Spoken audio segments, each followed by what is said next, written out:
Welcome back to another edition of Wrestling Around. Well, you've got the loyal squad here, all two of us. Ross no-showed for the second week in a row, which frankly is unacceptable. And Terry's done his one appearance for the month, so he's not going to be back until November now. So joining me is Aaron. Aaron, how are you? I'm very well, Lou. How are you? I'm very good, thanks. I've just eaten a lot of meat, getting the meat sweats. I'm wearing a jumper. We'll see how it goes. But yes, if anyone was wondering about my meat consumption, it's very high today. I am sorry to the vegan population out there. But we're doing, and this is probably explains why Terry and Ross aren't here. We're finally doing Battle Royale at the Albert Hall. So I want to give a good shout out to Nick Opaleski, who messaged us. I'm just going to get the exact conversation out here because it's a doozy. When did he first message us about this? In July 2020. Said, "Hey, I'm Nick. Do you have the WWE Network and do you take requests?"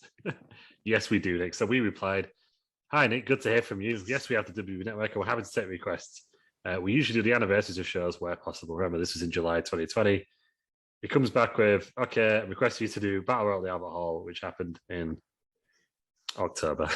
So we said, "Yep, that's fine, Nick. We'll do it. You know, come October." Said which is your favorite episode of Wrestling Around so far? And to which he replied, "I've never listened." So that's the level of commitment. That's why we've obviously taken a year to cover this show. Yeah, exactly. Ross refused to cover it point blank. You know, we thought it'd be funny. I guess no rib on Ross to announce it while he was off. But he's outdone us by not turning up again. So Ross has got the last laugh. He won't listen to the show back. So we can say what we want about him, really. Yeah. Terry's being arrested. We might see him in 5 to 7 years if he gets out of good behaviour. Yeah. Terry is in prison now, so we just want to kind of obviously the heinous actions of Terry Peters and the restaurant did not condone it. He has been released from the show, and his name will not ever be mentioned ever again on this show. Heinous actions. Moment of silence for the victims. There's a lot of banging in the background there. There was a lot of banging in the background. Again, part and parcel of it in the city centre. I was just complaining about it. Right, so Battle Royal at the Albert Hall, as requested by Nick, who may or may not have listened. He did request a second show in January of this year.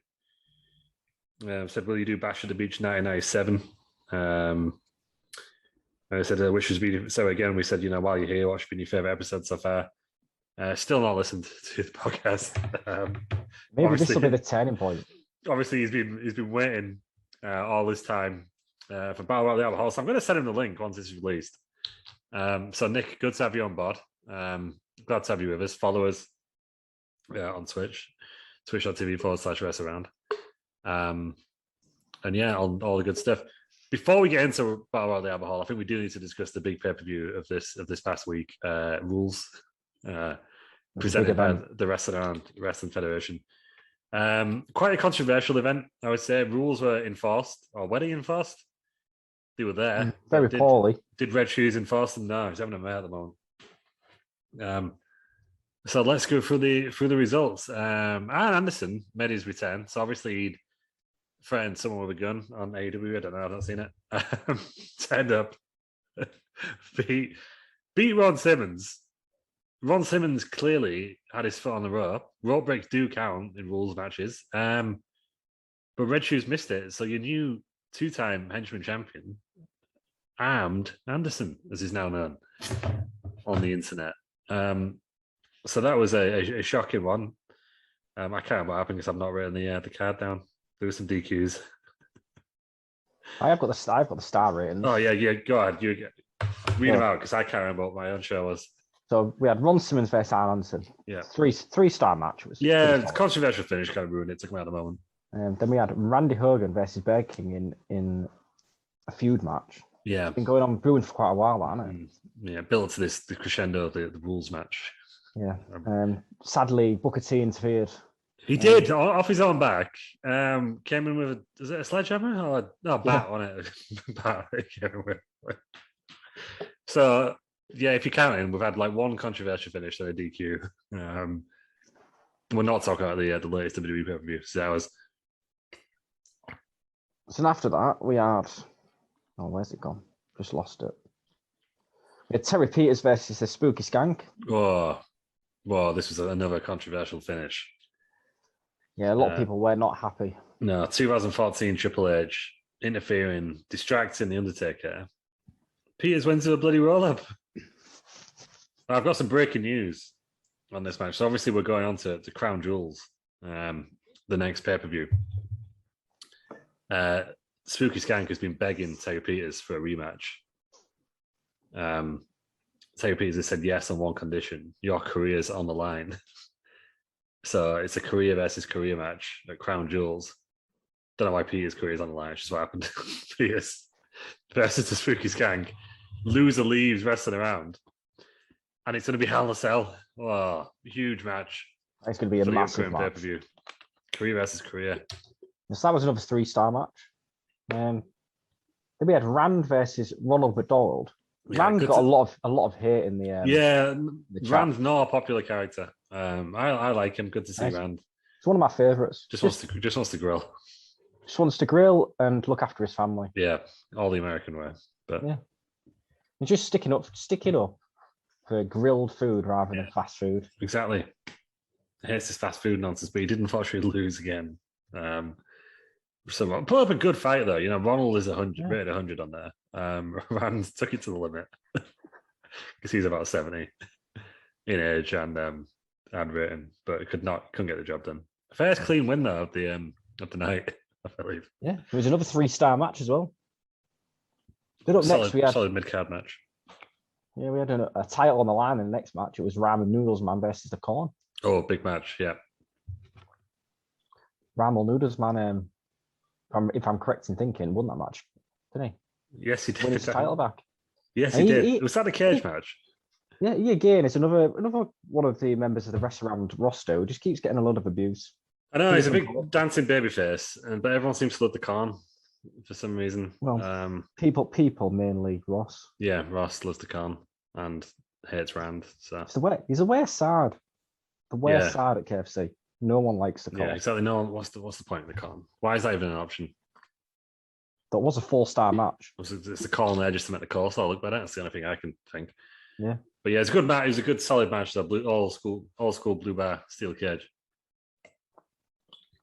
Next up, we had Cultaholic versus the Vinsiders. Yeah, another controversial finish in this one. Yeah, it was. Was it? Oh yeah, Kevin Nash used the bat when he thought the referee wasn't looking. The referee was looking. DQ'd him immediately. So yeah. Retain the titles, though, didn't they? Yeah, Cultaholic wins. So maybe they'll get a rematch at Crown Jewels. We'll have to wait and see. That was another 3-star match. It was a lot of 3 stars kicking around. Yeah. You know, not Wrestling Around Wrestling Federation's greatest pay-per-view, I would say, but a solid show. Well, it's like a B show. Yeah, nonetheless, yeah, it was all right. The next one's in Saudi Arabia, so it'll be much better. Actually, no, it's not, because that's not a game, so it's in Iraq. Brilliant. Yeah. And then we had main event time, which was the Big Metal Gorilla versus Snakepin Pants. Snakepin Pants put his title on the line. Sure did. And retained.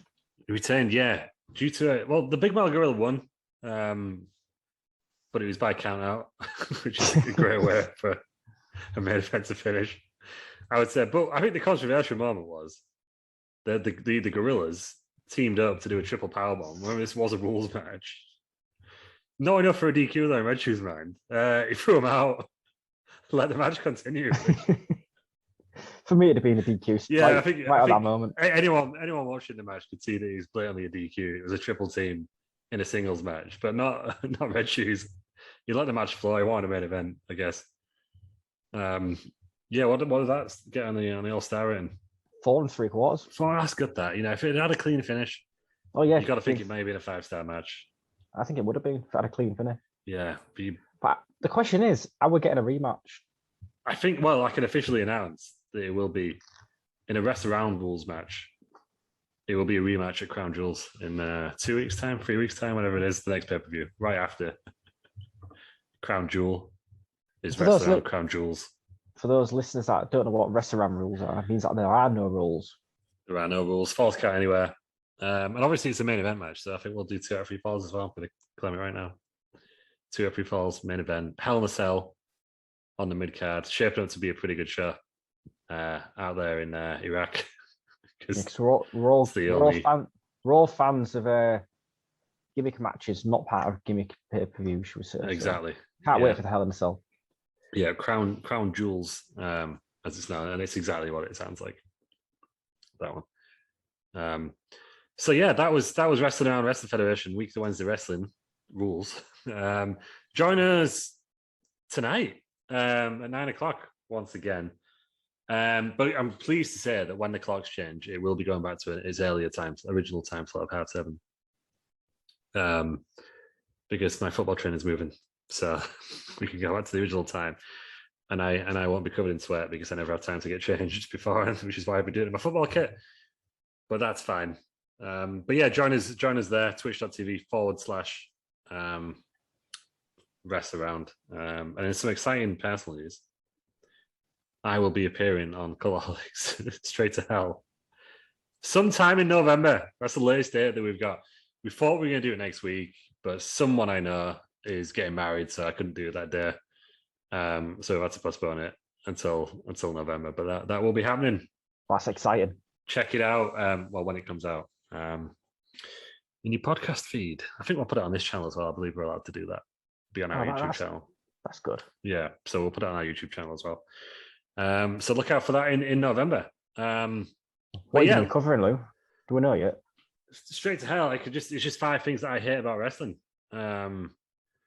So I've got to think really hard about this. Ross has told me not to wind people up too much. I thought it'd be funny just to put AEW in just to see what people said, but apparently not. Apparently it would wind too many people up. Dave Meltzer, is he going to get in? We'll see. He'd be on my list. Yeah, I don't know if the mates with Cedric or not, but we'll find out, won't we? when I put him in. Yeah, and I was going to put Bell Nation in, but they said no, only popular stuff in, please, that people know about. So we can't. Bell Nation can't go in, unfortunately. But yeah, so that's going to be me soon on Straight to Hell. With that being said, something that should go straight to hell. Battle Royal at the Albert Hall. I was going to make a Terry Peters joke there, but we'll go straight into Battle Royal at the Albert Hall. We might as well just get this out of the way, Aaron. One of the worst pay-per-views of all time I've seen. Oh, without a doubt. I mean, yeah. Before we've started the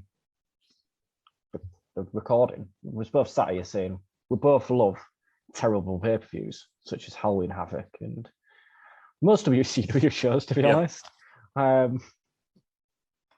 But this was just a whole new level. Like, Jesus Christ. I struggled. I fell asleep during one match. And then when I woke up, I was like, I really can't be bothered to watch anymore. So I postponed it for another couple of days. And I'll still be honest, still haven't finished the last match because I just gave up. Yeah, we're I watched mine in 4 different stages. As soon as we found out we weren't recording last night, I just turned it off. I was like, I'll finish that tomorrow. So I started it on, for context, this is Monday that we record this. I started on Friday. It took me a while to get through this one. Because I believe it committed the cardinal sin of a wrestling show in that it was boring. It wasn't, so bad it's good. Like, as I said, like WCW, Halloween Havoc 95, springs to mind. It was just boring. Is this the worst pay-per-view that Restaurant's covered so far? I think so. Like I hated the RoboCop WCW one, but I guess I did have RoboCop. So, given that this one didn't have RoboCop and it was just as boring from the same year, actually, 91 was a bad year for wrestling. Apparently, I'm going to say it was. Yeah, this is the one I enjoyed the least. I can see why Ross and Terry skipped it. They've not watched it. No, neither. I don't. Yeah, we should have really thought that Ross was going to finish work at like 7. And then squeezing a 3-hour pay-per-view before recording. Like, we should have known something was up early, but we didn't. We got suckered into it. It's backfired spectacularly on us. And now we're going to have to review it. So, Battle Royal at the Albert Hall. You'd be surprised to hear it took place at the Royal Albert Hall in London, England. What were they eating, Lou? What were they eating? What they were eating? There is a mix of bars and restaurants at the Royal Albert Hall. I couldn't find a menu. the executive boxes, which there are a lot of them. You can actually just get meals served to you while you're watching the wrestling or the shows. Yeah. I looked on Profile DB. There's only been about like 3 wrestling shows here. That surprises me. Yeah, I imagine it's like the old school British ones that I imagine they don't get collected. Like Wellllll Sport must have been there and done the big shows. But for WWE, there's only been 3. The other 2 were both NXT. Fairly recent then. Yeah, in 2018. Yeah, I mean, England were playing the World Cup on the first night. Yeah, the pay-per-view opened. I was like, actually, I know it's a smaller venue than what WWF or WWE are used to. But I thought it looked like a very good venue for an intimate wrestling show. Yeah, I imagine there must have been more shows on there. I think there was like a UWF show there or something, and then not all else on Profile DB, but I am sure that they must have had the sport type wrestling. British wrestling's got to be in there. But I imagine it's just too expensive these days to run because you get the big bands playing intimate venues there, don't you? I've actually got the Arctic Monkeys live at the Albert Hall. On vinyl. It's the last vinyl about. Fun fact. So yeah, this show, it wasn't a full pay-per-view. It was actually available randomly on Sky Movies in the UK as an exclusive. I don't think Sky Sports even existed at that point, but they were on Sky Movies. And then it was released on video in the US, so they didn't get to watch it live. They really, really missed out there. Sellout attendance of like 5,000, I believe it was. So it's quite a big attendance, I think. It was considering like what a small intimate show it was. I've not written a lot of notes, so I'm just going to say now that I'm using dawrestlingsite.com, and we are using the words of Scrooge McSuck to use his full name. has written his pay-per-view write up. So let's get into it then. The opening match is the Rockers versus the Nasty Boys. I want to address something just prior to this. It's probably the best moment of the night. Yeah. Obviously got Heenan and who else on commentary? Gorilla Monsoon. Gorilla Monsoon, that was it. Them two. Yeah. So Gorilla Monsoon says, "Oh yeah, I'm here with Robert Heenan," and Heenan turns around and says, "No, I think you'll find it's Robert of Heenan, Lord Brain." For me, that moment of the night. Yeah, I love Heenan. I love Heenan all the way through this as well. To be fair, he was brilliant on commentary. What I really love about Monsoon as well, where he just gets really pissed off. He's like, "Will you stop?" Oh, stop it! All night. But Gorilla Monsoon gets a lot of stick. Like he won like worst commentator on TV like 5 years in a row in the Wrestling Observer. I quite like him. Yeah, he was one of the worst commentators of all time until Michael Cole, I think, took the record of him. Which again, I think is unfair because I think Michael Cole's all right. No, I hate Michael Cole. So you're not a Michael Cole fan. I just think he's not as bad as everyone thinks. It's not as bad now. We've got Pat McAfee. Yeah, he's got a lot better. I thought he was quite good with Taz as well. Maybe it's just like shit. There's not a lot you can do with Baron Saxton, I guess. No offense. Or any of the Raw commentators, to be fair. Corey Graves is much better. No, Corey Graves is really annoying, actually. Gorilla Monsoon won it in 1985, and then he won it from 91 all the way to 95 every year. Michael Cole won it in 2001, and then he had a hot streak of winning it from 2009 to 2012, and then he won it again in 2020. Wow. Yeah, Tony Schiavone won it twice. Tony Schiavone, for me, is one of the best. Okay, it was top 3. 1999 and 2000, so maybe this is when he was like really bored of WCW. Probably was. He just didn't want to be there. During Vince Russo, I think I would have been as well. Yeah, but this is apparently in Gorilla Monsoon's kind of when he was the worst of the worst. But I quite like him. I think he's quite funny. Just will you stop? Like I just love it just for that, just all night. I love how like he will go to bat for the good guys as much as like Heenan goes to bat for the the bad guys. Like even if one of the good guys does something indefensible, like he'll still support him anyway. Well, Monsoon. I really appreciate the actual heel face dynamic that they've got. Like they're not even trying to be partisan. They're not even trying to be so I'm looking for neutral. Just kind of very partisan, which I quite like. But yeah, so this opening match, It's the Nasty Boys versus the Rockers, and it goes, and this is why it's one of the worst pay-per-views I've ever seen. 17 minutes, 21 seconds. For me, it was probably one of the better matches on the show, if I'm being totally honest. This is it. The Nasty Boys went 17 minutes, 21 seconds. Not a lot happened in that 17 minutes. Like, I've only really written notes on the finish. And I probably wrote more notes on this match. You recap us, Aaron. Tell us what happened. So mullets all around. Yeah. I mean, some fantastic mullets in that ring, apart from the referee. Obviously, you've got Michaels and Jannetty, mullets. You've got the Nasty Boys with mullets. Solid mullets, those guys, yeah. And you've got Jimmy Hart with a mullet. Mm-hmm. So for someone who can appreciate a good mullet, I was all for it. Just mullet mania, wasn't it? Mullet mania. They're all in fashion, aren't they? Like Pat Sharp was on the front. I don't know if he was on the front, but yeah. I don't know what it is about the Nasty Boys, but every match that I've seen with the Nasty Boys, they try and play to the crowd. So they climb up on the top rope and try and obviously the crowd are booing. And then Michaels and Jannetty getting the crowd to cheer. And I think that took about 3-4 minutes. Mm-hmm. Yeah, I think what's weird about this, like watching a show on a night, is how easily impressed the crowd are. Like, it doesn't... Like, they're not doing anything and the crowd are going absolutely mental for it. Whereas, like, these days, you have, like, Ricochet, like, doing, like, a 630 splash and everyone's just like... It's just... It's mad. Maybe we're spoiled these days with just really good graps. I think that the standout moment in this match for me was when Michaels and Jannetty had an armbar on, I think it was on Sags, wasn't it? Mm-hmm. And they kept doing illegal tags. And then the referee would turn around and like, what's going on? Like, he'd asked the crowd, or was it a tag? And the crowd were like, yeah. Yeah, just that was great pantomime stuff, isn't it? Yeah. Well, it was in the Albert Hall, and they tend to do a lot of pantomime. So yeah. But yeah, I thought the crowd were like really hot for it because I don't think WWE was that big at this point. Like, I think it was just kind of, well, the sport was phasing out, wasn't it? And I think the WWF were just coming in and had a few shows on ITV before obviously getting in bed with Sky.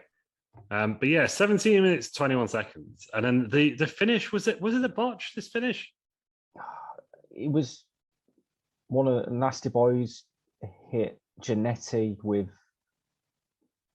Hart's blab speaker, didn't we? Yeah, but there was before then, there was a freak out, wasn't there? Monsoon. Maybe it was Monsoon. I think very much in the fashion of Michael Cole. Calling a match finished when it wasn't. Oh, it was Michael Zero, wasn't it? But he's like, he got him. And then the crowd popped, but then he was like, nope, you didn't get him. And he just carry on. And then he got to the finish like a minute later. Yeah, so this guy here, so there's no Meltzer star ratings. No. Mr. Meltzer did not think it worthy. We have got the most important ratings though, which is the Franklin ratings. Yeah, what did you give it? And then I will give the opinions of Scrooge McSuck from DRSinsight.com. So I give 2 stars for the mullets and half a star for the armbar. So 2.5 stars. 2.5 stars overall. Yeah. Okay. I thought the mullets were having a separate rating there, but they took it up to 2.5 stars. Yeah. You were more generous than Scrooge McSuck of DRSinsight.com, who gave it 1.5. Said, who in their right mind get the green light for the Nasty Boys to go 20 minutes to open the show? He has got a point. It's about as dull as watching paint dry, and that could be pretty damn dull unless you're one of those stoner kids. So, if you take away the mullets, it's technically half a star. So yeah, I'll let the viewers decide on that. Do the mullets outweigh the wrestling? For me, they do. Yeah, I think they do for most, especially on this podcast. We've had a lot of mullets. 91 when the mullet was fashionable, and then also like 97 when it was only fashionable in the areas WCW were touring in.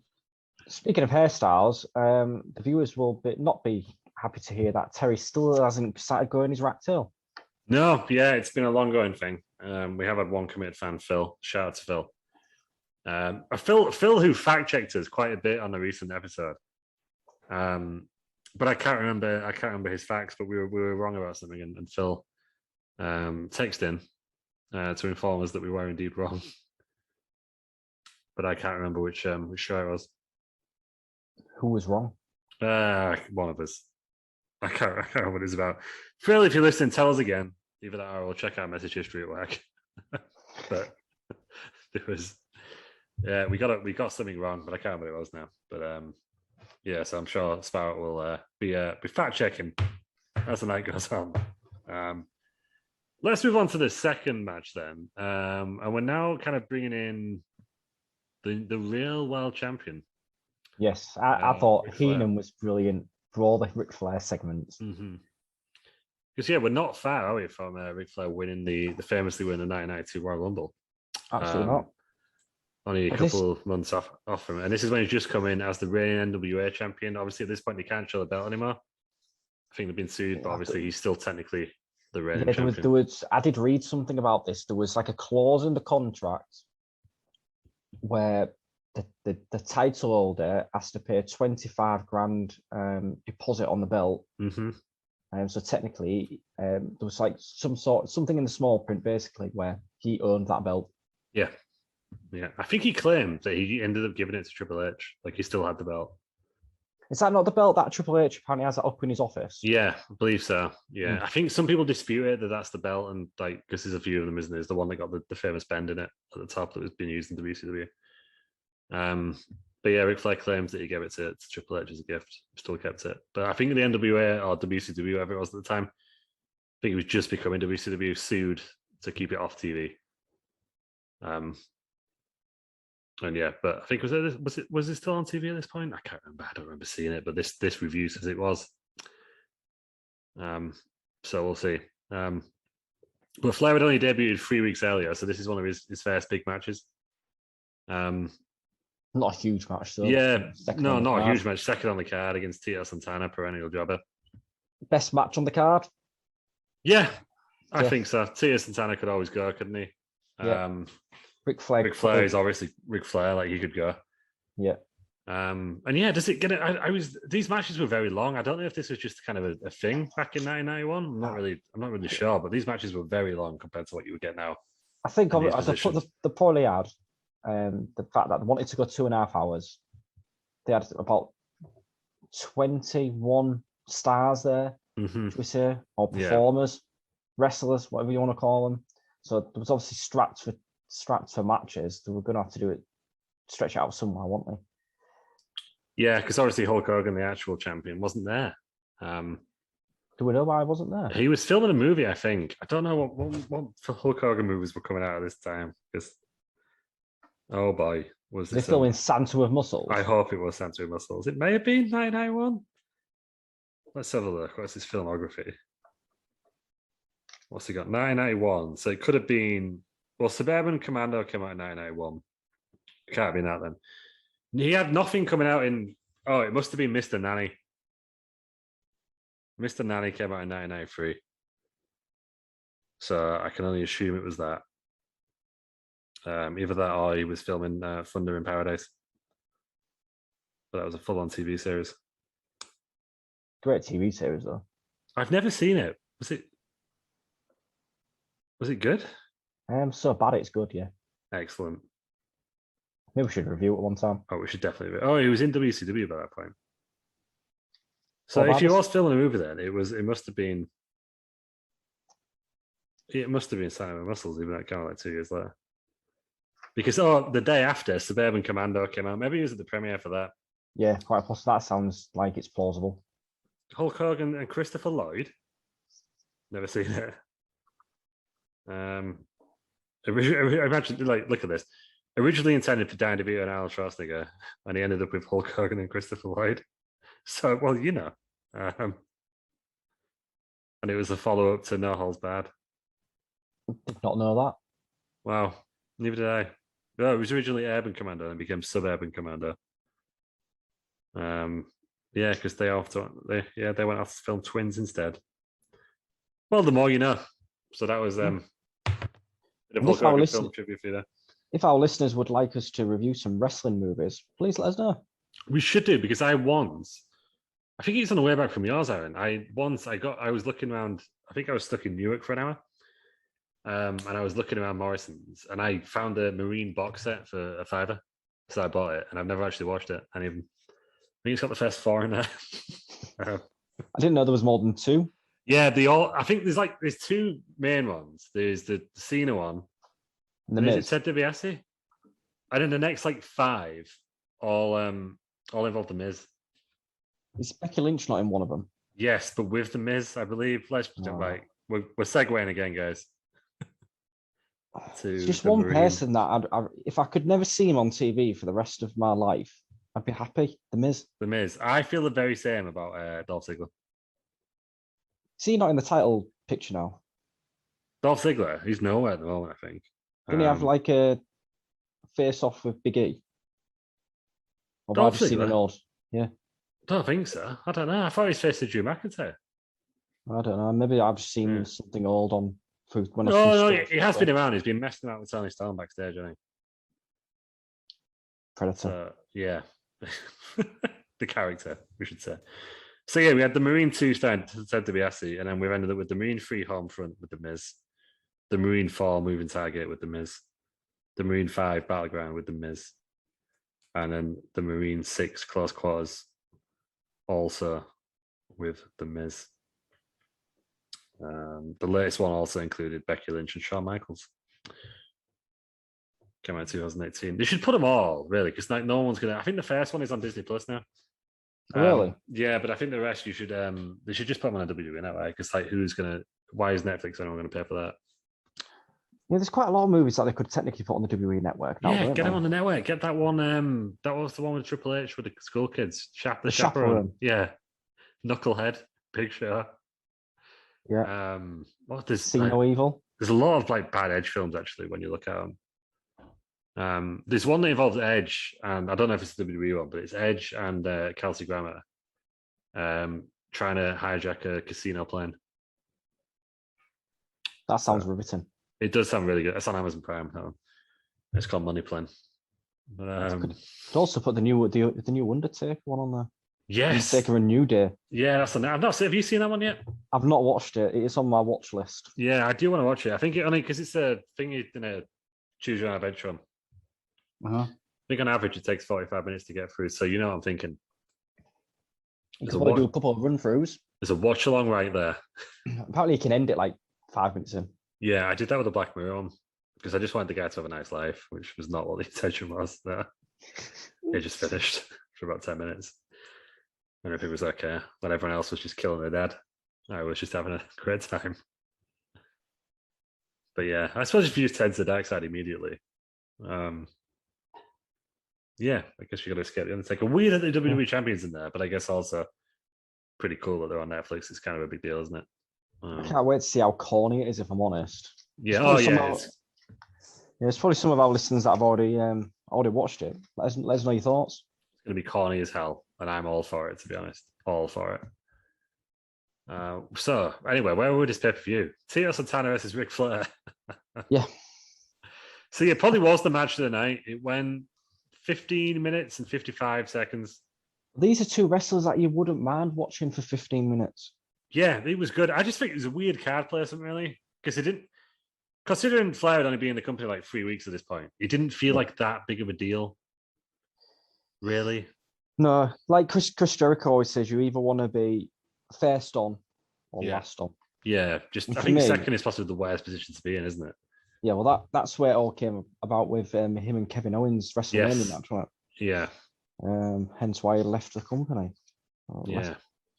But yeah, for me, it should have been either first on or the match before the Battle Royal. Yeah, I can kind of see why they put the Bulldog in that one because they're building it to a big star, aren't they? But also, you got double Bulldog. Get Bulldog out. Do you know what? They should have got Bulldog out first, really, shouldn't they? Yeah, that's what I'm thinking. And this one before the Battle Royal. That's the way I'd have done it. Guess with the benefit of 30 years hindsight. Unless it was kind of like a Saturday Night's Main Event thing where they were just kind of going on early. I don't know. But yeah, 15 minutes, like 55. Like, again, better match. Like, not a great deal like notable happened.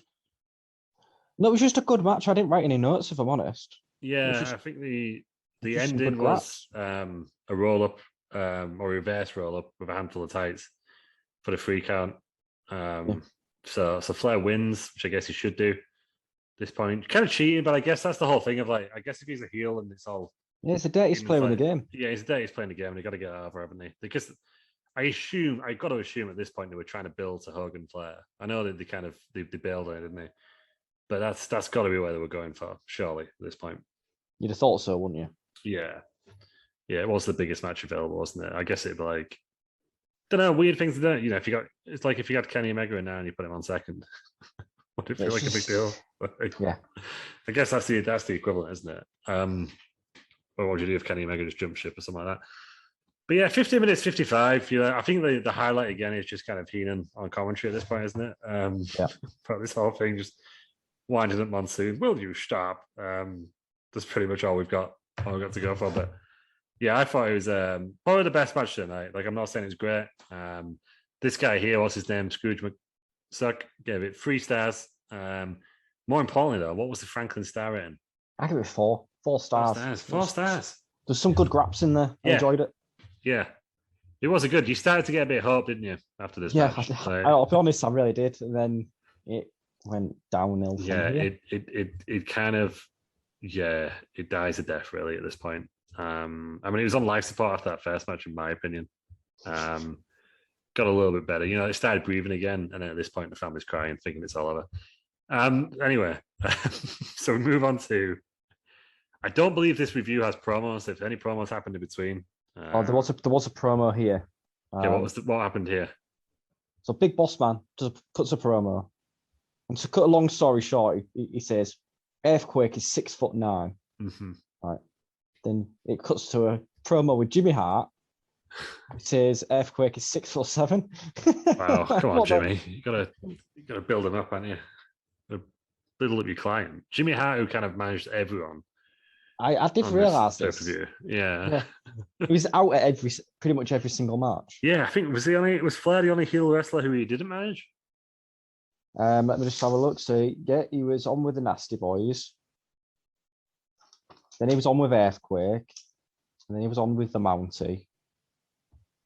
He wasn't in the next match after that, which was the Undertaker. Oh yeah, of course. Yeah, it was not the Undertaker. Then he was out with Power and Glory, I think, wasn't he? Yes, he was. Yeah, so pretty much every single match. Yeah, wow. There's a lot of Jimmy Hart. I mean, I love Jimmy Hart, but it was too much Jimmy Hart. Yeah, do you think like because they had like a limited number of seats on the plane, sort of like, oh, we'll just take one manager, and he can do everyone? Like... Yeah, probably.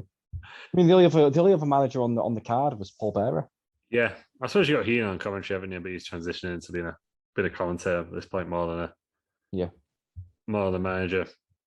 Yeah, because he was Ric Flair's manager at this point, around this time. Yeah, he was. Because he was kind of... So he brought out, when he first debuted, I think he brought out the belt the week before.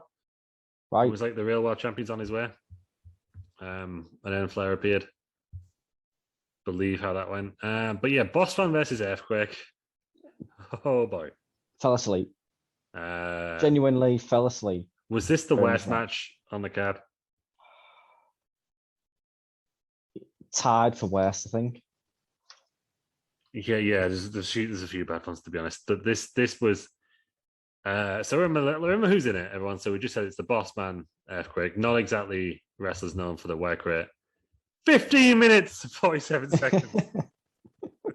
Earthquake should not be having a match more than 4 minutes, in my opinion.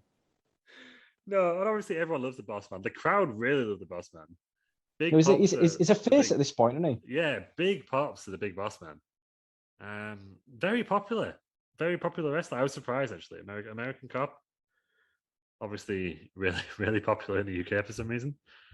And obviously, we get the Mountie coming out, getting involved in this match as well. Do you think they missed a trick by not having like a British policeman character as well while they're at it? Absolutely. We don't want like a proper Bobby. Yeah, exactly. Come on. We could call him Bobby as well. Exactly. Even better. Yeah, come on with a little truncheon. However, be great stuff. Or you could have had like a beefy or something. I don't know. Queen's Guard or something like that. But yeah, wow, 15 minutes, 47 seconds. The most surprising thing about this, and I'm going to say it every time we see an Earthquake match, to be honest, he was 28 at this point. He looks about 50. Yeah, he looks older than Terry. And Terry looks old. For those looking old. So I think Terry is the same age as the Earthquake here. I think. Yeah. Who looks older, Terry or Earthquake? Photoshopped or unphotoshopped photos? I actually think like regular unphotoshopped Terry. Yeah, so the bald one, yeah. Yeah, the bald one with the mustache and the glasses. Yeah. I'd No say, way. He weirdly photoshops on hair to himself, which is odd. But yeah. Yeah. I'd probably say Earthquake by margin. Yeah, you're fine. Small margin. Fine margin. Yeah, just very old, isn't it? But had a storied career. He'd been a sumo wrestler in Japan at this point. What's Terry done with his life? Exactly. I hadn't seen him in no sumo. He was a wrestler at one point. Obviously, we can't forget the career of Travis T. Randy Hogan certainly didn't forget it last year. But yeah, so that's what Terry's done. But yeah, he's not achieved as much as the Earthquake has at 28. I think that's fair to say. But maybe he has, because to be honest, like if I'm Terry, I think I'm putting on better matches than what we've got here. To be honest, Bossman hits an enziguri at one point. Yeah, that was very weird. There's a bear hug. Ending comes in as the Mountie basically trips Earthquake. No, it's not trips Earthquake, trips Bossman.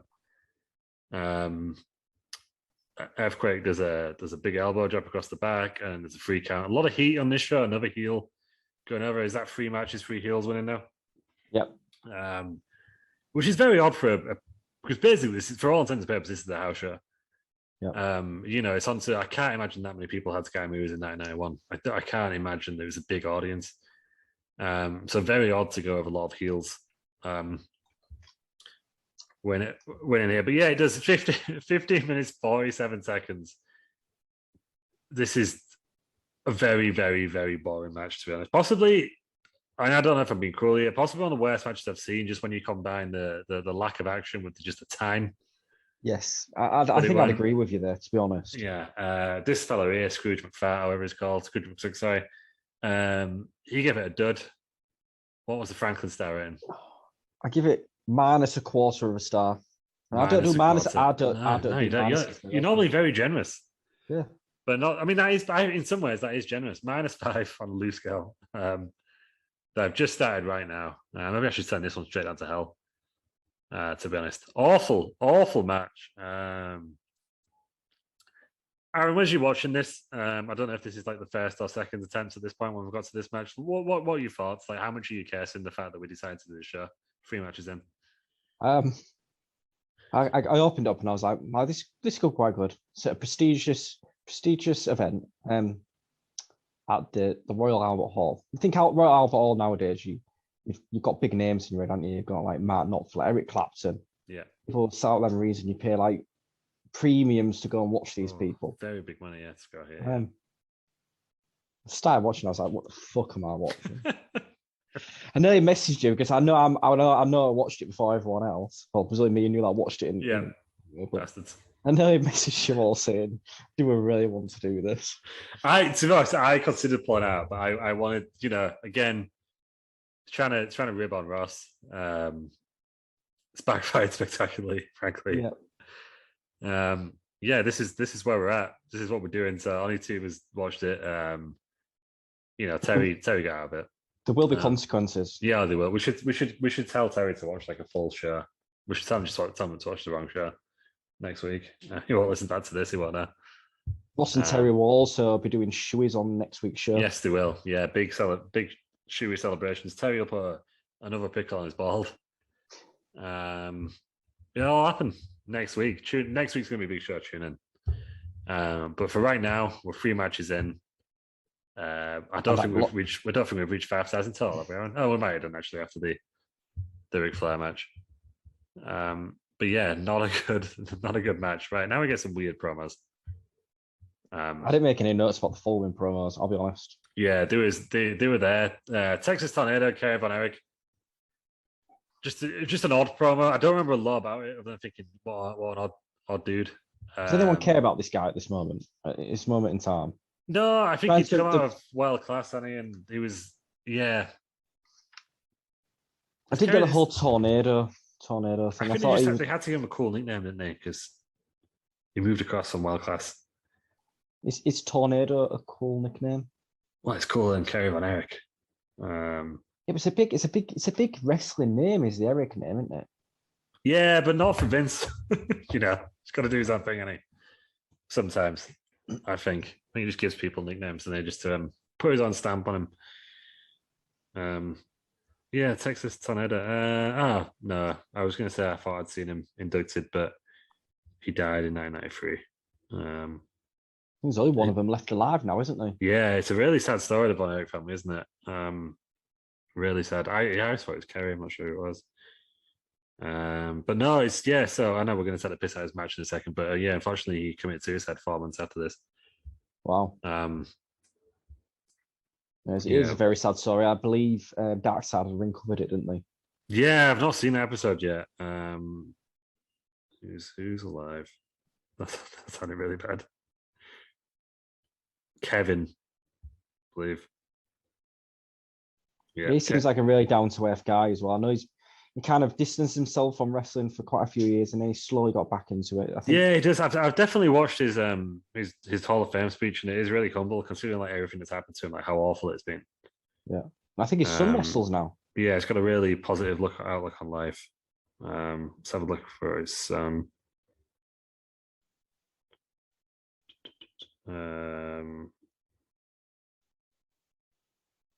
I think he's just in the Indies, isn't he?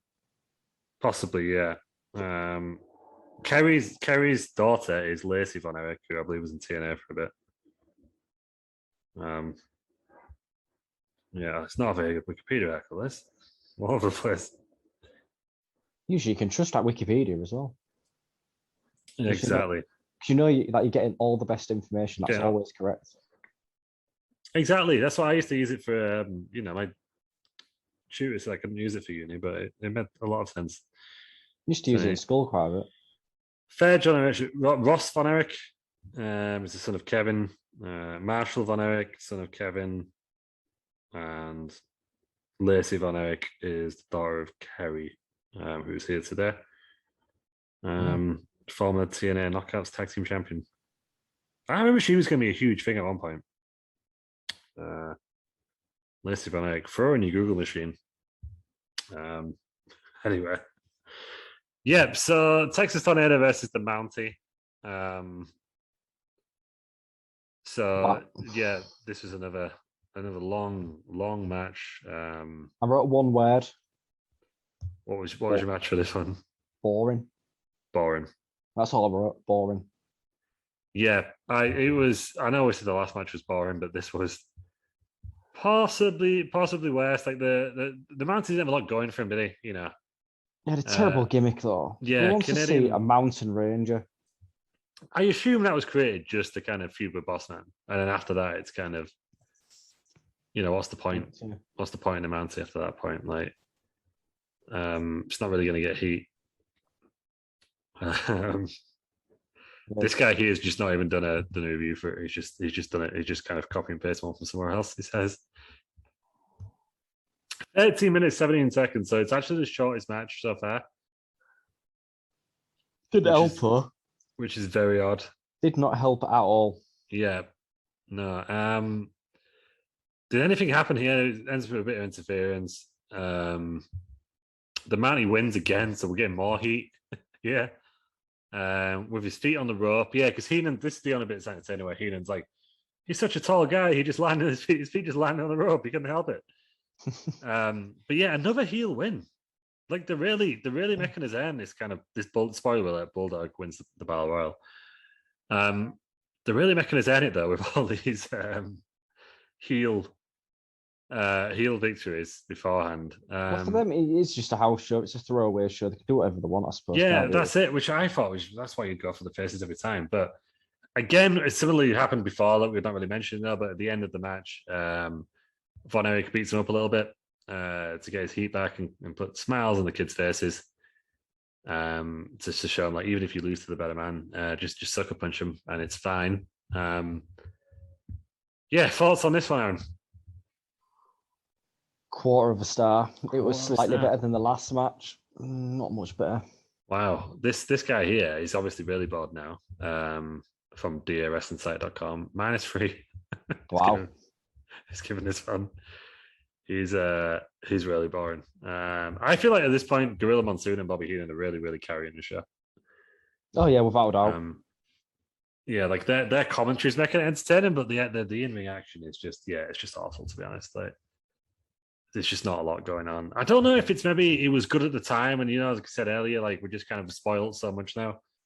We get so much good wrestling that like even like the worst wrestlers in WWE these days are probably better than a lot of these guys. Yeah. Maybe we're spoiled now. Maybe the crowd seems to be enjoying it, which I guess is the main point. Maybe we're looking at it with like kind of the kind of benefit of having not benefit or burden maybe of having 30 years more wrestling experience under our belts, but not a good pay-per-view at this point. If this is the way of getting into the UK market, I was going to say it wouldn't work, but they sold out 90,000 seats at SummerSlam like 9 months later after this. So it did work. But yeah, very, very odd way of kind of just considering this is the first big UK pay-per-view event. Like live exclusively on Sky Movies, that you would think they'd be going for it, but it just feels very odd. This match, this whole pay-per-view stuff, very, very strange. Yeah. Okay, so next we're going with Hacksaw Jim Duggan versus The Undertaker. It's restored my faith a little bit in this pay-per-view. Yeah, so what I liked about this was that The Undertaker came out to his organ. Yeah. And he actually kind of played the big organ in the Royal Albert Hall, which was basically the stage. It wasn't really a stage on this one. I believe it was the only UK pay-per-view ever to not have the phone box and the big red bus in the WWE.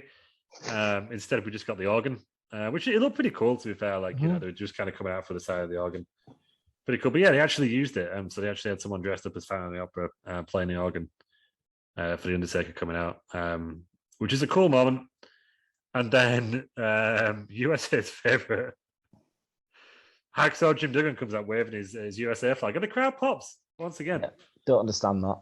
No, but my favorite, but yeah, I think you just get booed. You boo the fuck out of him now, and very different crowd to the kind of British wrestling crowd you get now.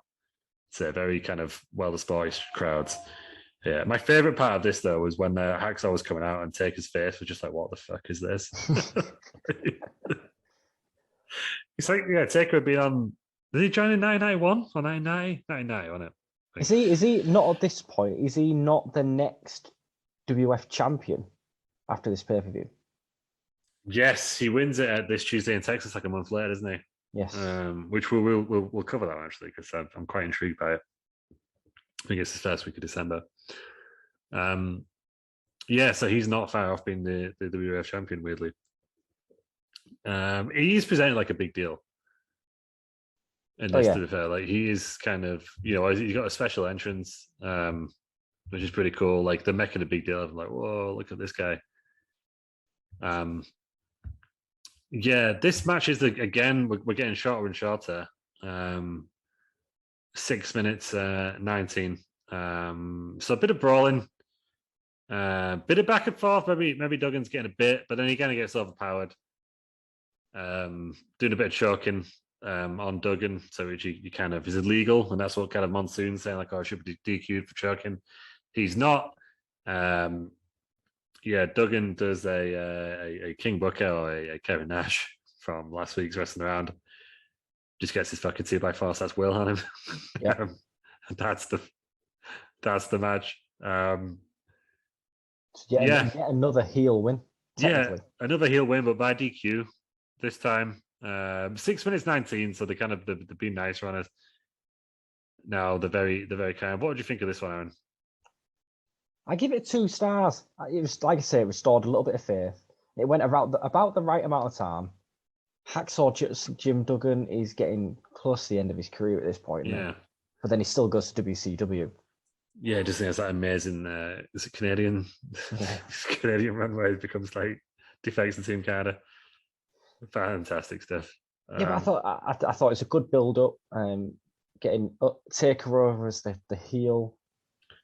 Yeah, what I'm just thinking weird now, and to be fair, I've kind of picked up on this from this review as well, is that as you said, like Undertaker's going to be WWF champion in like a month's time. Mm-hmm.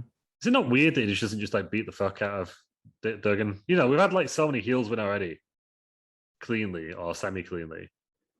But Hogan not Hogan. Hacksaw gets a DQ out of it. I think it's. I think the pop that Hacksaw probably played a part in it. Yeah, he was quite popular, wasn't he? Considering he even gets a bit of a USA chant at one point.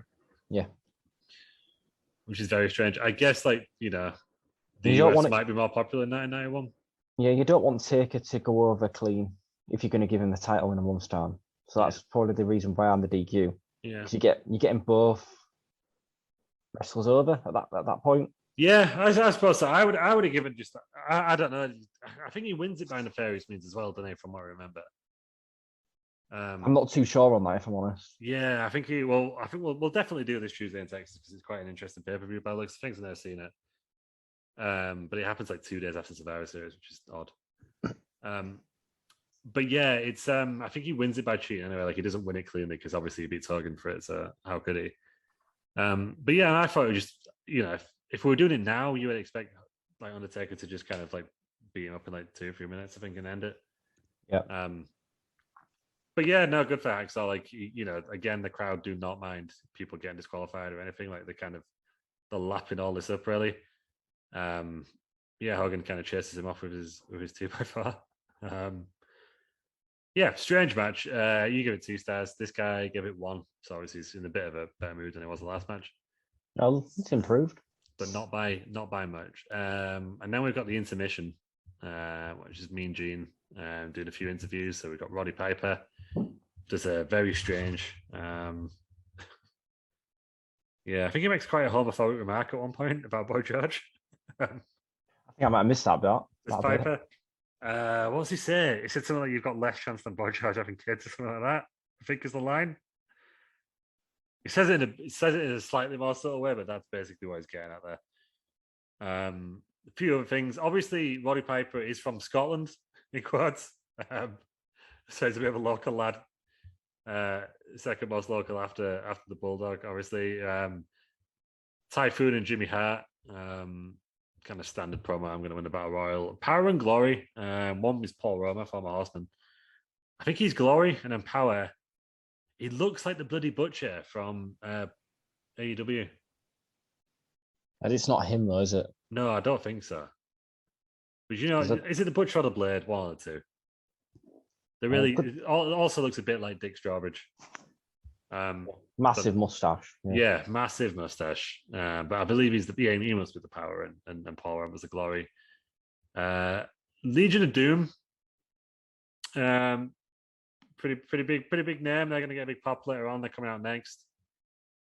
But yeah, they do the classic promo really. I've often thought about these two. Like they look like big, hard, scary bastards. But which one do you think had it worse, Animal or Hawk, in terms of they had to kind of hold that hairstyle in normal life?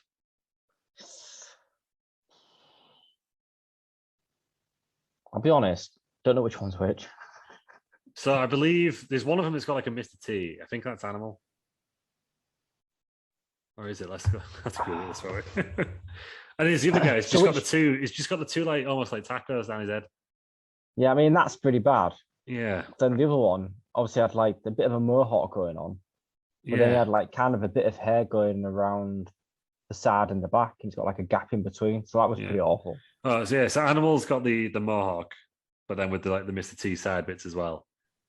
And then Hawk has got the 2 side mohawks. I'm going to probably say Hawk just because it looks fucking ridiculous.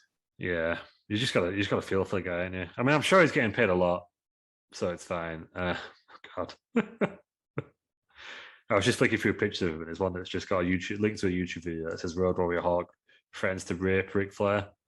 We'll cover that next week. I imagine, but. Yeah, I think Hawk's the unluckiest out of the ones. Hyder Wright got it easiest out of all the Legion of Doom. But yeah, the Road Warrior pop is alive and well once again. They get a big pop. Power and Glory don't get a lot of a reaction. Everyone loves Legion of Doom, don't they? Yeah, exactly. Warriors. What a rush. Yeah, just the Road Warrior pop is the Road Warrior pop. And they feel like big stars as well, don't they? I mean, mainly because they're both massive lads. Yeah. But they look like big stars. They're in a bit better shape. Like obviously, I assume that's the reason why all the 90s wrestlers were in good shape. All the ones who were, but they look like big dudes. You'd turn and you look at them in an airport to pass Vince's test. Yeah, I mean, there were big stars probably at this point though, because they'd wrestled in Japan by this point. Mm-hmm. They'd wrestled in WWF. They'd wrestled in NWA. I think they must have just come across because I seem to remember they were on the WCW card that we did the January 1991. Yeah, they were. Capital Combat, so they can't have been in. Let's have a look, but they must have come across this year somehow. Arguably one of the best tag teams of all time, though. Surely. Oh yeah, without a doubt, one of the legendary ones. Because you good the Road Warriors, there's loads of one. There was Jaws, Heidenreich, and Power Warrior. Yeah, I think if it wasn't for Hawk's drink problems, they could have been a hell of a lot bigger. Yeah, but what I like about them is they were always together.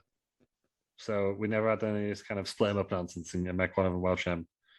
Until they brought in the other guy, when Hawk had his real bad drug problems. You can remember when he climbs up onto the Titantron and Animal's trying to talk him down. Oh God, yeah, that was awful. Was that in the Attitude Era, wasn't it? That was Attitude Era. Yeah, that was when we were back in.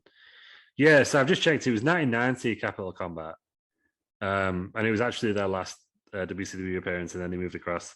So they've been here about a year at this point. Yeah, it was that the one where there was one where fucking Heidenreich was involved.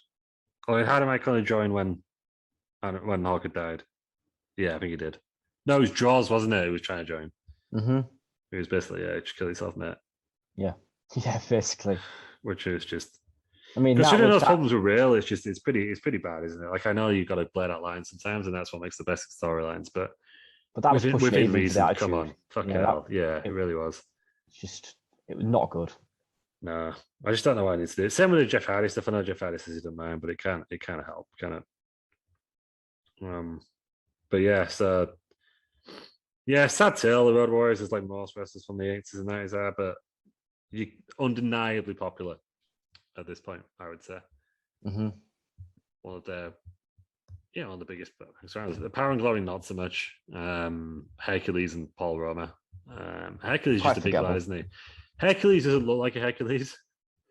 He's probably as far from Hercules as you can imagine. It's very strange choice of name. Really, yeah. It goes 9 minutes 8 seconds, and I think it's our first face victory of the night. Yeah. Anything could happen. Oh, Roma does a pile driver, which Hawk just gets up straight after. He's not selling for anyone. I'm all about some good no sells though. Yeah, just no selling it. They can just do what they want at this point, can't they? Yeah, and then they win with a power slam from Animal onto Roma, 9 minutes 8 seconds. I don't know what you think of it. 1 star. 1 star. Yeah. Didn't deserve a lot, did it really? This fella's giving it 1.5. Could have been worse, he says. It could have been a lot worse. Yeah. Could have been a lot better. I will say at least the matches are getting shorter now. They must kind of hopefully they're pressed for time, which is a good thing because they went way too long in those open 3 matches. This is where they should have some of these matches should have been earlier on in the card. Yeah. You get the road again, I know we I was suggesting to get everyone out first. Like Bulldog would be my first choice to get out first, but maybe the Legion of Doom as well. Get them out there. I think they open up SummerSlam 92 there. They sort of learn. Yeah. From this point, because they come out on the motorbikes in Wembley. Obviously, you can't do that here. But yeah, pretty cool to see Legion of Doom like in the prime. I guess they are in the prime at this point. Which is pretty cool to see. Doesn't go a long time now, 9 minutes 8 seconds. So again, it's a lot better. And then we move on to the hometown. Oh no, first before this, Lord Alfred Hayes comes out. Oh God, I've just realized who the other ring announcer is. It's Mel Phillips. Probably don't Google him. We'll leave that there. And even if you do get the wrong Mel Phillips, you just got a fucking awful one from the Daily Mail. So, but yeah, let's not. Don't Google that. But Oh God, the ring announcer who had a foot fetish with. I'm not going to read it out because it's a family I've show. just googled it. Instantly regret it. Yeah, When you tell someone do not Google something, the first thing they're gonna do is Google it. Yep, you're gonna be fucking googling Mel Phillips now. Yeah. When they said his name, I was like, oh shit, yeah, that was him, wasn't it? But yeah, anyway, they got the hometown hero, our home country hero, I should say, Lord Alfred Hayes. They're really making a big deal. I guess it's kind of like when they get the only one I can think of is when Sami Zayn debuted on Raw, and they got Bret Hart to come out and introduce him. I don't think this is quite the same now. I've said out loud. No, I don't think so. But they've got Lord Alfred Hayes. A big pop for Lord Alfred Hayes. He's out there introducing the British Bulldog. Yeah, it wasn't good though, was it? Who comes out? He's not good at announcing. No, he's not good at. I mean, Lord Alfred Hayes isn't good at anything, but I think that's kind of makes him charming. Like, I think he was one of the people who worked for the WWF when Vince bought it from his dad. Right. And he was just like, you got to look after these guys. I think there was him, the Fink, Monsoon. And he was like, you got to look after these guys. So I think he always had a job for life. Right. But yeah, he was never great. Like some of the early WrestleManias where he's doing backstage interviews and stuff. Like he's that terrible that he's great. And he actually makes it quite entertaining. But no, I thought it was a nice touch. Like he's the British kind of hero, I think. I guess he was a wrestler at some point in Britain before he moved across to the United States. Yeah, it was, I believe. And yeah, it's a nice moment for him to be they build him up as an actual lord. He's in the Royal Albert Hall. Nice little fun little pop for him there. He's in there for a long time, joined in 1982.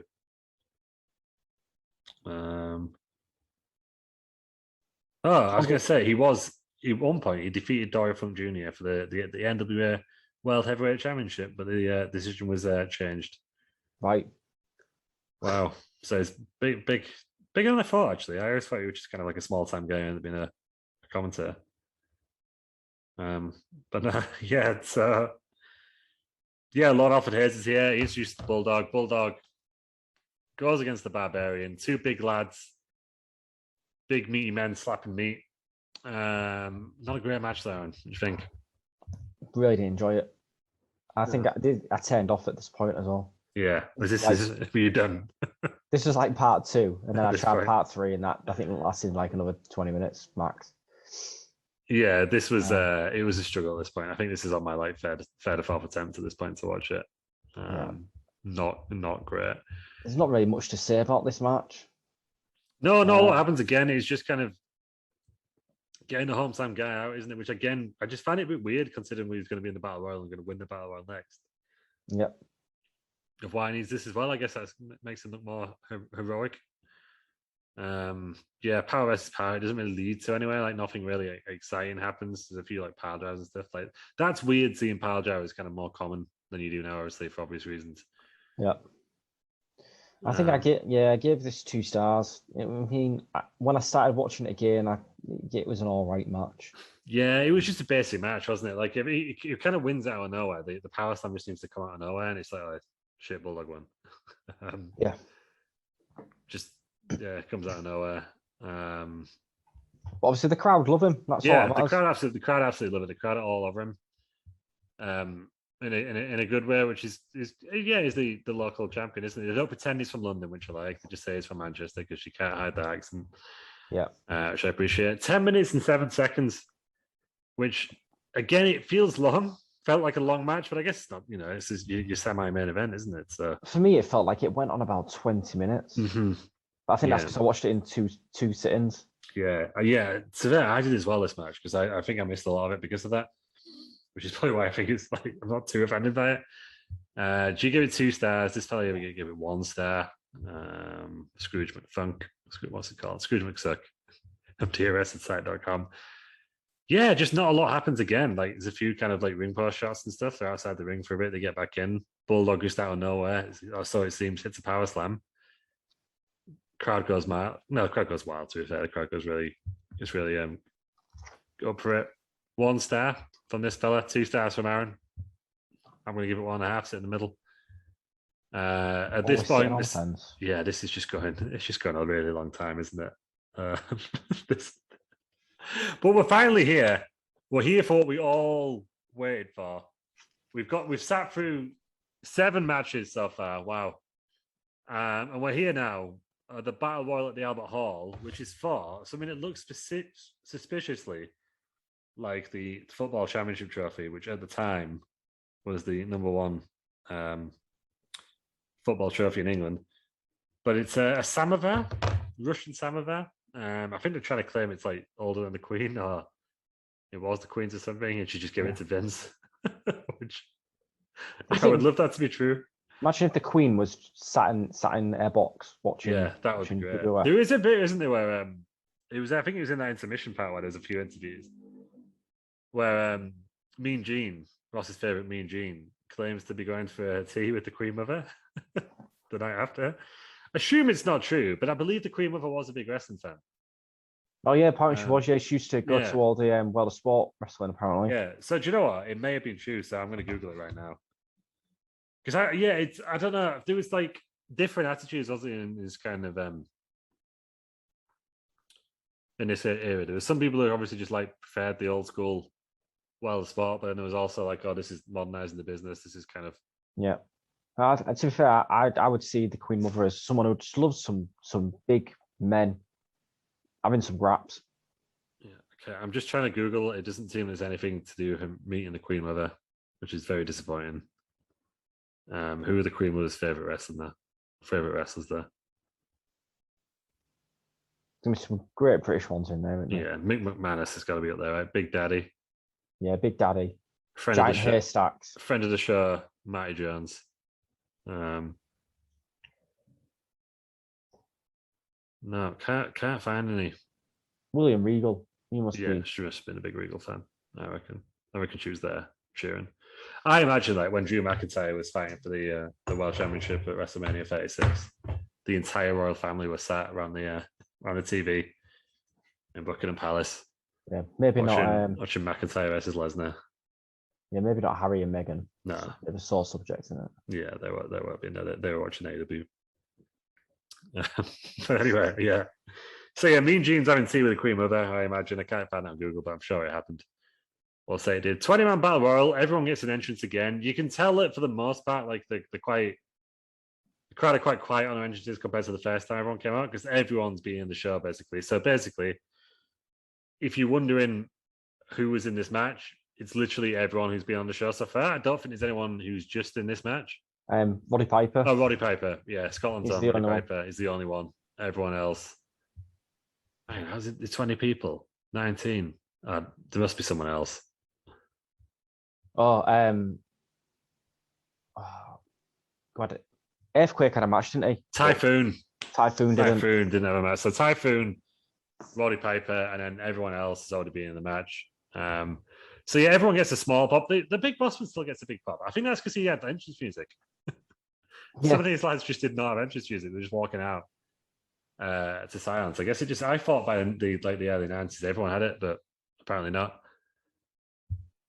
Some people did not get it. So everyone's it says here first line. Everyone's pulling double duty except for Roddy Piper and Typhoon. So we've got 20-man battle royal. It wasn't very good. I turned off halfway through. I gave up. I knew who the winner was. It was not very good. I'll talk you through what happened. It's no 60-man over the top rope battle. Yeah, exactly. Only one ring, which I feel like lets it down really in the scheme of battle royals that we see on this show. Yeah, you want at least 2, if not 3. Yeah, only having the one ring is just not good enough. I would go for at least 3. Someone out there needs to do a 4-ring battle royal. Book it, you cowards. Tony Khan, if you're listening, you've got enough wrestlers now. Yeah, he's definitely got enough. 4-man battle royal, please. But I guess that'd be harder, wouldn't it? Because you'd still only be able to. Depends which way they lay the rings out. Well, you can because you could do like a camera over each ring and then split the screen into 4. Yeah, there'd be a lot going on, but yeah, you could do it with a WCW. Everyone loved that pay-per-view. Ross and Terry absolutely loved it because we are in October, so we will be coming up to World War III season in November fairly soon after we've got through Halloween Havoc. But yeah, so this battle royal then, I guess the big story going into this is Piper and Flair. Just go hell for leather, don't they? Yeah, if you're gonna do that, we could have just had Piper and Flair earlier in the night, but fine. Flair did have the best match. No lot happens. Let me get the list of eliminations up. Obviously, because like the Undertaker's in there, who's the heavy favorite. He goes out. Everyone going into the match was apparently a heavy favorite. Typhoon was, Earthquake was. They really built Ric it up, Flair was. Bulldog was. Undertaker was. Yeah, it's exactly stacked when you see it that way, but yet somehow it was not. So Hercules goes out first. He's eliminated by Hawk. Then Kerry Von Erich goes out. He's eliminated by Knobs the Barbarian. Brian Knobs is out by Piper. And then we got Jannetty, Barbarian, Santana, Hawk, Sags, Michaels, Jim Duggan, Earthquake. Then Ric Flair goes out by Piper like halfway through the match. 7 minutes 45, so basically almost exactly halfway through it. They find outside the ring for a bit as well, I guess, which by hearing the commentators didn't seem to happen that often. Like obviously it happens every battle royal, doesn't it? Someone goes out the ring and sneaks back in. But it seems to be a new thing at that point. Paul Roma goes out. Piper eliminates the Undertaker as well. But then the Undertaker takes Piper out as well. I think that's like a double elimination. Remember, Bossman is eliminated by the Mountie. So that's one up for the Canadian Police Force. That leaves us with the Mountie, Typhoon, and the British Bulldog. They team up on him for a bit. And then Typhoon throws out the Mountie. Lord Alfred Hayes is on commentary at this point, we should add as well, which is in itself is a treat. So there's 3 of them now. It's like, come on, Davey, come on. Get out the ring and take a breather. But he doesn't. The Bulldog wins. Big pop, as you can imagine. Lord Alfred Hayes like sells it like almost like a football announcer win. It's like the Bulldog wins, like like an old school kind of, I imagine, had winning or won the World Cup kind of thing. Really big deal. And then because we've not had enough heat on this fucking pay-per-view, Typhoon the Earthquake beat the fuck out of British Bulldog. Leave him laying. Lord Alfred Hayes is fuming at this point. Like, you can't, it's unacceptable. You can't do that. And then who comes out? There's a "We Want Piper" chant. Piper's not here. Fucking Andre the Giant comes out. In one of his last wrestling appearances, because he unfortunately is another one who died in January 1993. So I believe this is one of his last, if not his last, kind of WWF appearance, because I think he had a brief spell, very brief spell in WCW. I think that's true. Double check. I remember him doing a couple of like independent stuff. Didn't he go across to Japan and do a match or two in his very last days, and he looked really bad. Yes, he did. Yeah, he actually appeared on WCW, which is his last US TV appearance. It was actually the month before this. He just did an interview on Clash of Champions, but then he was back for this match. That was his last. Yeah, it was his last appearance. He did a few house shows like the week after, and he obviously did a tour of Europe. And his last WWF appearance was a house show in France. But this was his last TV appearance for the WWF, and obviously no one really saw it. Other than the lucky viewers of Sky Movies. They went to Japan for a bit, but very sadly died in January. So about 3 months after this. But he came out on crutches because he just had knee surgery. But he beat up Earthquake and Typhoon with his crutch. Couldn't get in the ring, unfortunately, so he just stood by the side. And then Bulldog got back in the ring and celebrated. And that was the battle at the Albert Hall. So, Aaron, you only watched half the match. What was your star rating? And I guess we'll just half it or double it. Dud. So we can half that as well. So half a dud is -5. A dud, -5. Let's go -5.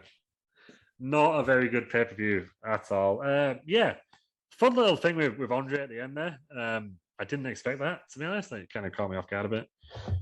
Because I wonder where they were going with it. I just thought they were just going to, there was that much heat on the show that I thought they were actually going to do it. They're just going to beat up Bulldog in his hometown. He was saying, it was weird though that like Bulldog celebrated at the end. He won 2 matches. Doesn't happen a lot in the WWE these days. It should happen more. Yeah, I think why not? Especially if you got like, when you come across to the UK, just have McIntyre like win. It's fine. Yeah. Like you don't have to, I mean they did it with Bianca Belair the other week, didn't they? Big Yeah, I mean- homecoming. She got beat up. Like, I don't understand why I have to do it every time. Like once in a while, but Yeah. surely it'd be more effective if it happened like, like every like 1 out of 5 times that they go back, not like every time. Yeah. Like, I mean, I think the biggest one for someone winning twice in a night is obviously, you look at him and you think, fucking hell, this guy can probably beat The Rock and Stone Cold in the same night. mhm. He fucking did it, didn't he? Chris But Jericho. he did, yeah. That was a good one. That was better than this Bulldog one. Probably the best one of all time. I'm gonna say that.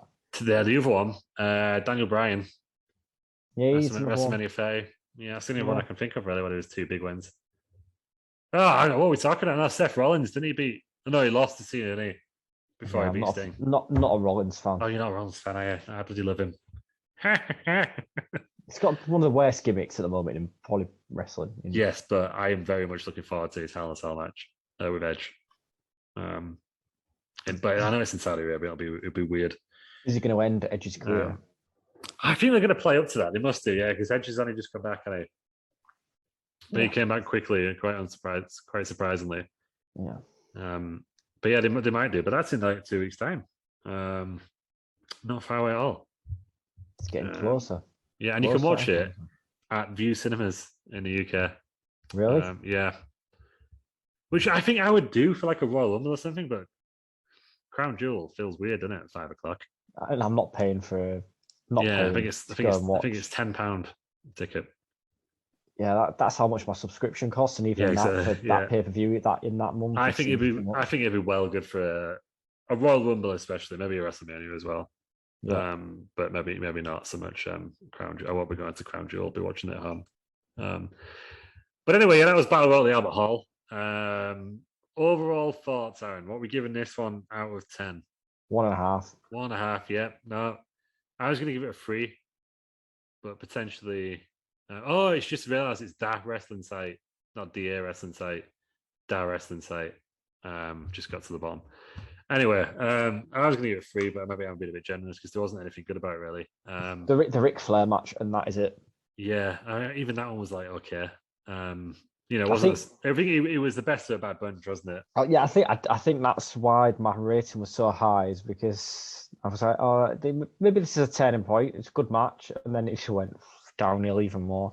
Yeah, no, it was not good, but as I say, like wrestling fans of the time seem to really, really enjoy it. So maybe we're just kind of old and bitter now, and we've watched too much good wrestling that we just can't. We're just spoiled now. Maybe it was a different time, but very odd. Quite possibly. Just before we go, breaking news. I've just had. Oh my god. Right. Well, do you want the good news or the bad news for wrestling around, Aaron? We'll go bad news first. Always bad news first. The bad news is we have dropped out of the top 250 wrestling podcasts in Britain this week. We're not in it. We've not chatted. Do you want the good news? Good news. Go on. We are the 91st most popular wrestling podcast in India. That's all that matters now. You think WWE? WWE, all they care about is the Indian audience. Yeah. 20, there's a billion of them. Like, the Bangalore boys, my boys. I've got, I've got friends in Bangalore, and it's probably them. So if you're listening, you're British, go fuck yourself. If you're Indian, when you're coming over to the UK, get you on the podcast. We'll do a live wrestling around in Bangalore. The 91st most popular wrestling podcast in India, but we have dropped out the charts. In Britain, which is very sad. Well, but we got into the top 110 one week. Oh, we've peaked it. Apparently in Great Britain, we peaked at 64 one week. Just looking at the stats now. 5 off. Yeah. Popped at 60, but yeah, India, there we go. We put, hang on a minute, look at this. Peak position in India, we were once 21st. Oh, we need to get back up there. Potentially we will with some great wrestling next week. Yeah, exactly. What are we doing next week, Aaron? I'm going to do TNA Bound for Glory 2011. Oh, we sure are. Oh, and it is a great stacked card.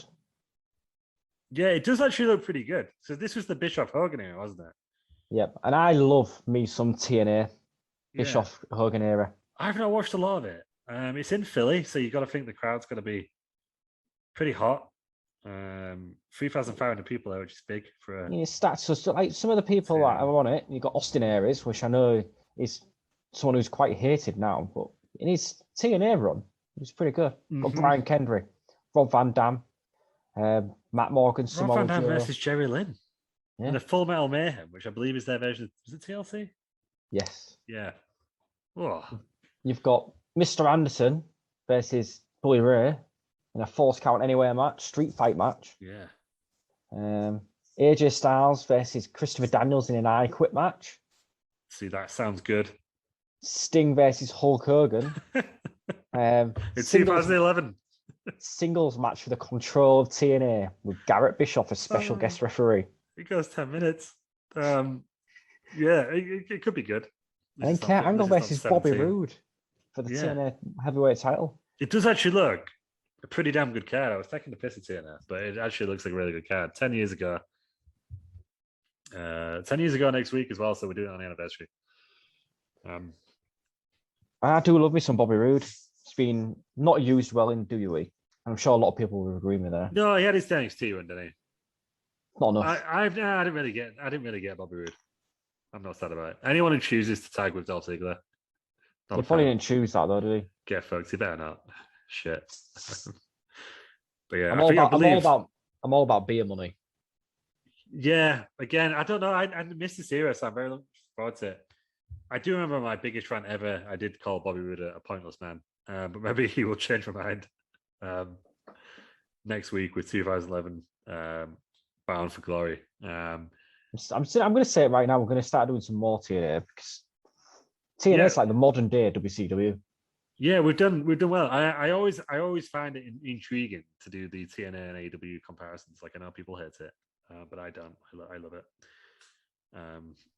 Comparing the two and seeing kind of where TNA went wrong, because obviously they did, and kind of how AEW can avoid the same pitfalls. I guess kind of they get bigger crowds. That they probably avoided most of them already, but it'd be interesting all the same. We've probably talked more about Bound for Glory 2011 than we have Battle Royale at Albert Hall. Like, there's been a definite uptick in our enthusiasm, I would say. So join us next week. There's not much to say about Battle Royale. Exactly. I think one thing as well we should say to the listeners is we did promise them last week that we were going to start our news podcast on a Monday. They will have noticed it's not in the feed. Will it start next week? We'll find out one. We'll see if Ross and Terry are available for that one. But it's coming soon. We'll say that much. Yeah, I guess we should wrap it up there. And you, where can we find you on the social medias? On the old Twitter, at Frankenstein91 for all the important wrestling news, live streams. Just follow me. Yeah, all the big pay-per-view events covered. Yeah.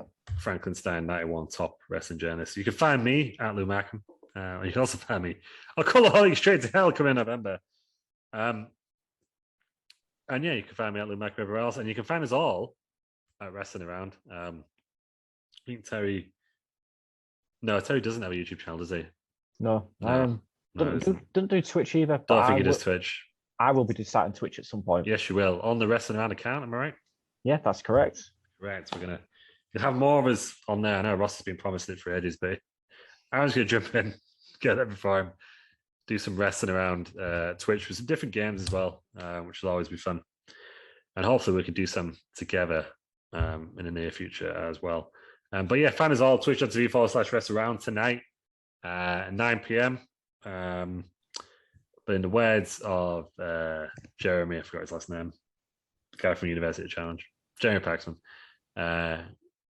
it's a good night from Aaron. Good night. And it's a good night from me. Good night.